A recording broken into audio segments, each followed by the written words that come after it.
We have another goalie debate in Pittsburgh, but this time with a bit of a twist. It's not number one versus number two, it's actually number two versus number three. Now, actually being a backup goalie is a lot harder than we think. You don't get many great starts. Most of your starts are on the second night of a back-to-back. The team in front of you is pretty tired. You may go a couple weeks with no games, and all of a sudden you're thrown in and you have to win, because if you don't win, your job is on the line. You really get limited opportunities. You really have to be on all the time. You really have no room for error if you're the backup goalie. You have a bad 2-3 games and that might be your job right there. And now with that being said, it transitions me perfectly into Casey DeSmith. Not only what he's done this season, but just overall his career here as a backup goalie. Casey DeSmith's first year as a backup goalie for the Penguins came in the 2017-18 season. That was the year Matt Murray took over full-time as a starter. Casey DeSmith played in 14 games where he went 6-4-1.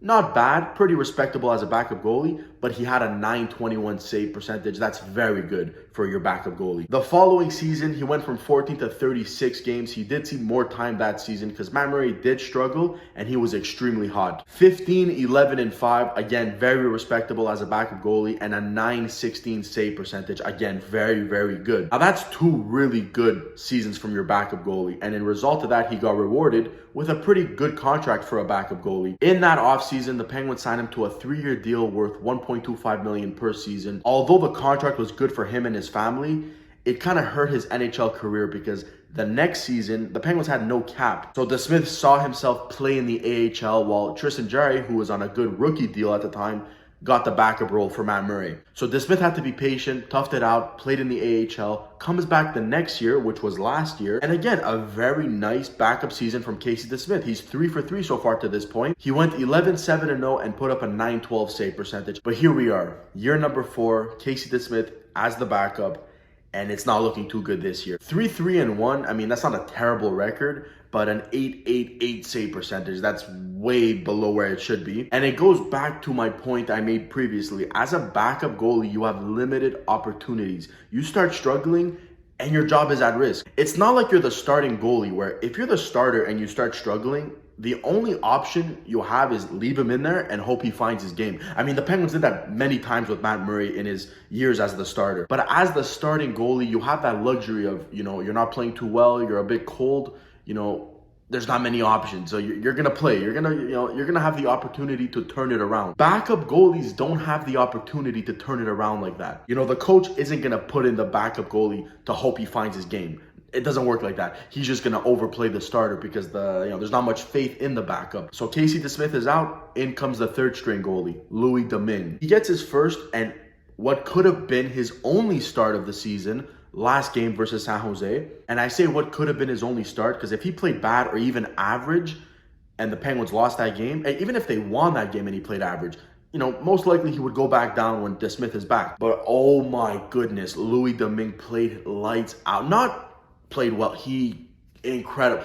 That was the best goaltending performance we've gotten all season, and that's coming from a team that has Tristan Jarry operating at Vezina numbers and is probably the team's MVP. No, not probably. He is the team's MVP. That's how good Louis Domingue played in his what could have been his only shot in the NHL with the Penguins. And again, it goes to my point that I said in the beginning, limited opportunities, right? You may be a good backup goalie, but you get that one chance. You're in and you allow 4 or 5 goals, there it is. We're not going to give you that second chance. It's all about taking advantage of your opportunity. And Louis Domingue did exactly that. Louis Domingue absolutely stole them that 1 point. That game should have not gone to overtime, but it did go to overtime. Crosby, Gensel, magic. Penguins steal 2 points, and it's all thanks to Louis Domingue. And right here, what I'm about to tell you is my favorite part of this whole thing. It's a good message, just to keep sticking with it. And if you work hard enough and you put your mind to it, it'll work out at the end. So after that Devil season where he wasn't really good,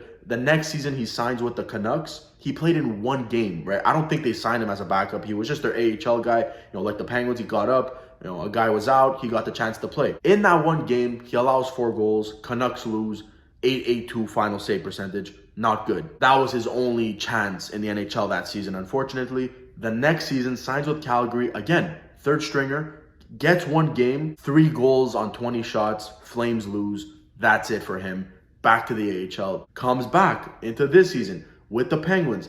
AHL guy, third string goalie. Just like the previous 2 seasons, gets that one game. But this time around, he didn't lose. He didn't allow 3-4 goals, steals the Penguins 2 points, 40 saves. And I just love that because it goes back to the whole point of the video. Life as a backup goalie is not as fun as you think. Being a backup goalie, all about taking advantage of your opportunities because you're not going to get many. You might just get one. If Domingue came in that game versus San Jose, they lose 4-1, 5-1 like they should have. And if they lost that game, it wouldn't even have been his fault. It's your third string goalie and the team in front of him played terrible. You'd put zero blame on Domingue, but that's it for him. You're not going to go back to him because DeSmith is going to be back eventually.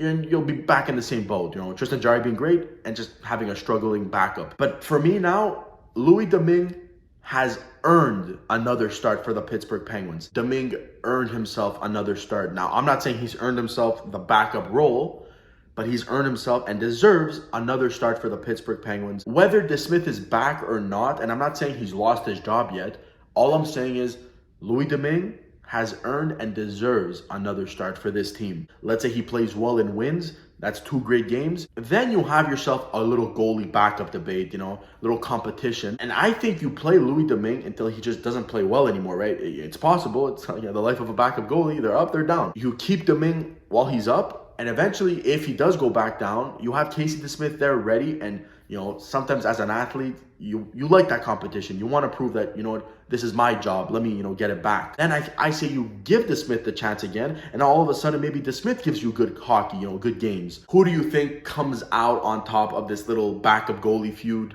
And, would love to hear your thoughts in the comments. And as always, thank you so much for watching. And I will see you in the next one.